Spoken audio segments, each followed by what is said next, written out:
O primeiro episódio de The Last of Us já trouxe muitas mudanças na história, mas claro, entregou muita coisa, até mais do que prometia. E tivemos muitos easter eggs importantíssimos e tem um acontecimento lá no final que você pode ter deixado passar, mas que explica muita coisa. Então vem comigo que depois da vinheta eu te conto.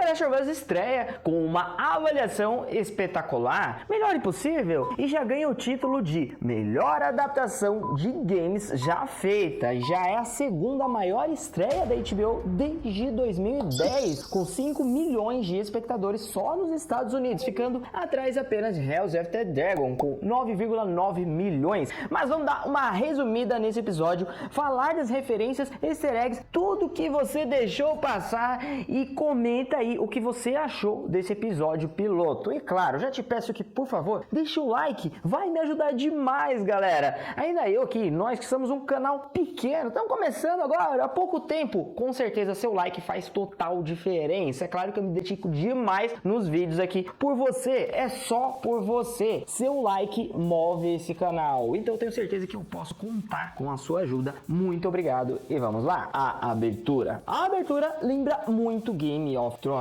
da forma que ela foi feita, inclusive foi feita pela mesma equipe de Game of Thrones, e colocaram a música tema do jogo. O fungo vai se espalhando ali, mostrando de cima, como se fosse o mapa dos Estados Unidos sendo preenchido, e já mostra eles dominando lá uma pessoa, como é falado na série, passa por cima ali daquela caveira, e ali no fundo a gente vê duas pessoas surgindo no meio dos fungos, como se fossem Joe e Ellie, como os sobreviventes. Referências e easter eggs. A primeira grande diferença aqui é o tempo que a série se passa. Lá no jogo, a pandemia se inicia em 2013 e aqui apenas em 2003, e são 10 anos de diferença. Isso aqui muda muita coisa, e é claro que a gente vai ter algumas diferenças. Por exemplo, o PS3 que a gente tem lá no jogo, na sala da Sarah, aqui a gente não tem, porque é óbvio, ele não tinha nem sido lançado ainda, por isso mesmo várias referências a jogos do PlayStation que a gente tinha lá também, aqui a gente acabou não tendo. Enquanto a Sarah estava lá na casa dos vizinhos, ela pega o filme Curtain Vibes 2, um filme de ação dos anos 80, que é uma clara referência a The Last of Us Parte 2, já que o jogo se inspira nele. E já lá no começo do episódio, somos apresentados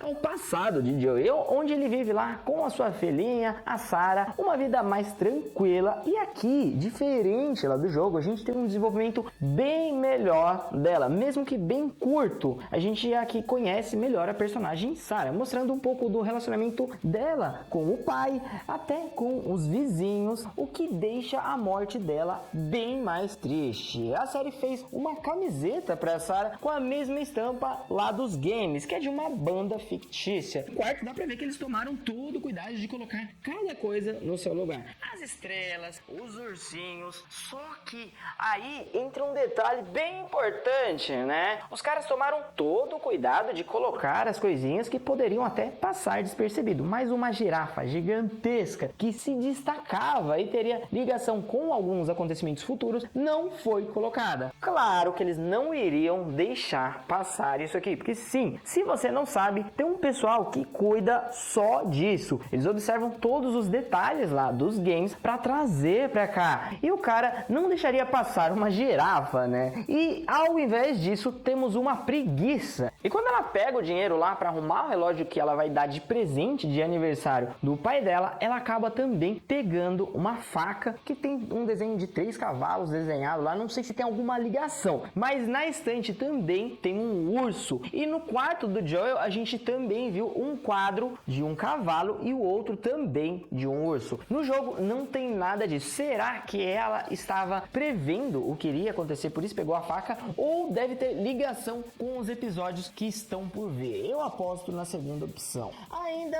lá no quarto dela, vimos a coxa lá de estampas de borboleta, e presta atenção nisso aqui, que lá no final do episódio vai ser bem importante. A gente também viu um mural com fotos dela e do pai. A série quis deixar bem claro a ótima relação que ela tinha com o pai dela, e com certeza conseguiu fazer isso aqui. Também vimos os posters da Beyoncé e deu pra ver que ela é uma grande fã da cantora. E como nos games também tem todas aquelas premiações dela lá de futebol, fotos, medalhas, já que na escola ela fazia parte de um time de futebol. E assim como a gente viu lá em Stranger Things, a série vai ter essa ligação bem importante com a música. E no jogo a gente viu o pôster de uma banda chamada The Bash, que é a referência à banda The Clash. E a série acaba reverenciando os dois. E na parede a gente viu o pôster de The Clash e o nome The Bash lá no mural. O Joel também tem uma ligação muito forte com a música. E a gente vê isso pela casa, onde a gente encontra um violão e alguns posters. E no jogo aparece ele várias vezes tocando violão. Provavelmente a gente vai ver isso aqui na série também. Mas esse momento aqui, na verdade, é onde o suspense começa, né? A hora que a gente teve praticamente todas as falas do jogo aqui na série. Isso aqui ficou incrível.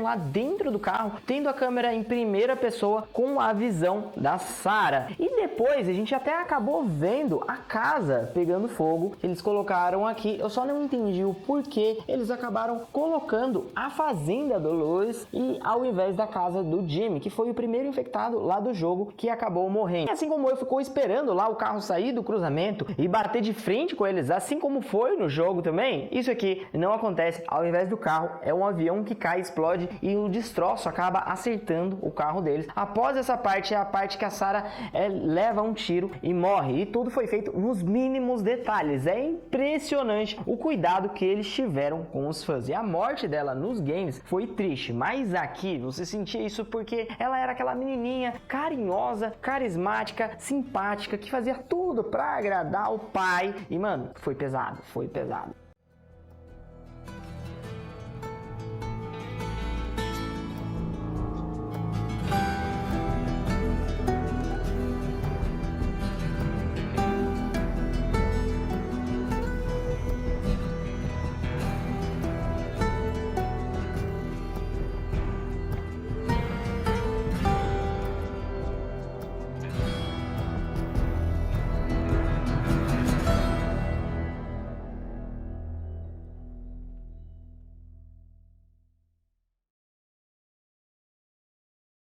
Aqui já temos agora o background de como vai ser, aonde estamos em Boston e em um cenário completamente apocalíptico agora nos dias atuais, e aos poucos a ligação de Ellie e Joel começa, e a cena que ele entra lá em seu apartamento, deita e fala pra ela, agora se vira, é praticamente a mesma cena lá do jogo. E aí a gente lembra que algum tempo atrás o Pedro Pascal era um velho ranzinza que enfrentava milhares de coisas para proteger uma criancinha. E aqui a cena acaba se repetindo, e toda cena que estão fugindo, o mesmo caminho lá que eles fazem é praticamente jogar os caras para dentro do game. Cara, tá tudo perfeito, com um CGI espetacular. Os personagens. Tenho mais alguns detalhes da Sarah que eu decidi colocar nesse momento do vídeo que eu achei que se encaixaria melhor. E nem é pra falar nela, mas sim alguns acontecimentos e de como o fungo age,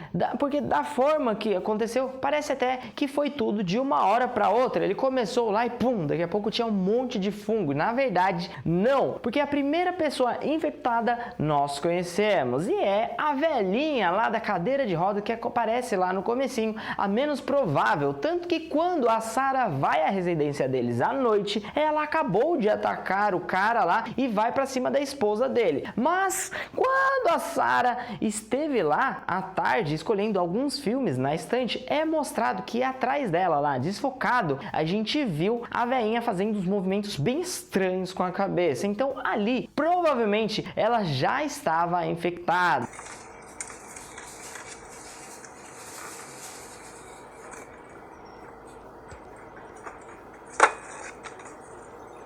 E aqui nós tivemos algumas mudanças em relação aos games, mas isso na verdade foi muito bom, porque como eu falei, conhecemos um pouco a Sarah e assim como também conhecemos o Tommy, que acaba tendo uma ligação bem mais forte com o Joel. É claro, eles mantiveram o perfil do Joel mais fechadão e tal, até mesmo com a Sarah ele não demonstra muito afeto e é isso que fez com que ele sofresse ainda mais com a morte dela, tipo como ele se tivesse arrependido. É isso também que vai fazer ele dar a vida, se preciso for, lá pela Ellie, e ele vai querer fazer o que ele não conseguiu fazer com a filha dele, na verdade, e precisamos disso, né? Porque, por exemplo, se a gente vê aqui um cara mais velho, carpinteiro, do Texas, que vive com a filha dele, sobrevive de bicos, falando assim, ele nem é uma pessoa que a gente apostaria sobreviver em um apocalipse, mas aqui foi mostrado que ele foi um combatente e serviu na Guerra do Golfo, já que a caminhonete dele tem um adesivo que mostra isso, e eles fizeram questão de dar aquele zoom no adesivo. No jogo, essas habilidades dele não ficam muito claras, e aqui a Ellie é uma aluna das escolas lá da Fedra. Para quem não viu os vídeos anteriores, que é importante, hein? A Fedra é uma agência federal de respostas a desastres e eles são super poderosos e controlam o país inteiro, formando zonas de quarentena. Descumpriu a regra deles, morre na hora, não tem nem o que fazer. Claro que alguns grupos acabam se voltando contra tudo isso aqui, e um dos grupos é o que a gente vai conhecer aqui melhor, que é o do Vagalume, liderado pela Marlene. É claro que a Marlene e a Ellie não são amiguinhos como lá nos jogos, até porque a Marlene lidera o grupo que a Ellie é totalmente contra, pelo menos por enquanto, e eles acertaram muito fazendo isso na série. Uma curiosidade bem legal é que a atriz que faz a Marlene aqui na série, ela é a que deu a voz original para Marlene lá nos jogos. Então, cara, imagina que presentão que ela ganhou fazendo isso aqui. E aqui do finalzinho desse episódio é uma das personagens que eu mais gostei, apesar de ser a primeira vez que ela tá fazendo isso, tá mandando muito bem. E para concluir sobre o Joe, a gente viu que aqui ele tá fazendo tudo para sobreviver, além dos trampos. Ele ainda faz uns extras e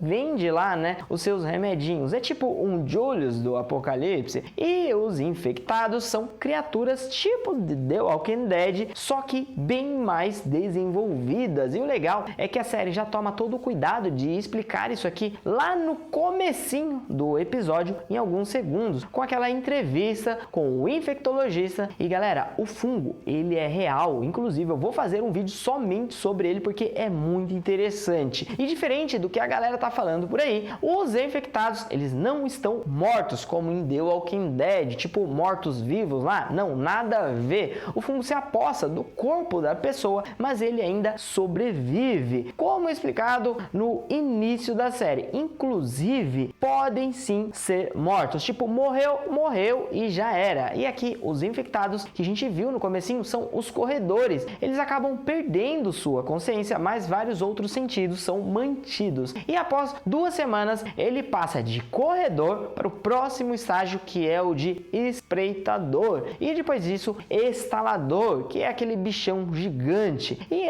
vai evoluindo tipo Pokémon mesmo. Final explicado. Lembra que eu falei sobre a importância da música na série? E aqui a gente viu que eles acabam usando as músicas para se comunicarem. É uma espécie de código Morse, como a gente viu lá no finalzinho de Stranger Things, e o Joey acaba se comunicando com o Bill e o Frank, assim com as músicas dos anos 60, que indicam que não tem novidade nenhuma. Anos 70 chegou mercadoria e anos 80 algo de ruim aconteceu. E se tocar Pablo Vittar, é aí sinal que algo pior do que Apocalipse existe. E a música que toca lá no finalzinho é uma música que indica problemas, já que é dos anos 80. E no jogo, um pouco depois disso aqui, Joel, e aqui vai um spoiler, né, galera? E spoiler, cuidado para você que não quer saber sobre spoiler, eles acabam encontrando Frank morto. Ele acaba se matando após ter sido infectado. E no finalzinho é dado um zoom lá, um foco em uma borboleta. Clara ligação lá com a Sarah, hein? Então, de alguma forma, né, ela ainda, ela meio que sobrevive tem ligação com isso aqui. Bom, galera, o vídeo de hoje vai ficando por aqui. Espero que vocês tenham curtido, deixado lá o like. Muito obrigado, falou, tchau, tchau, fiquem com Deus e até a próxima.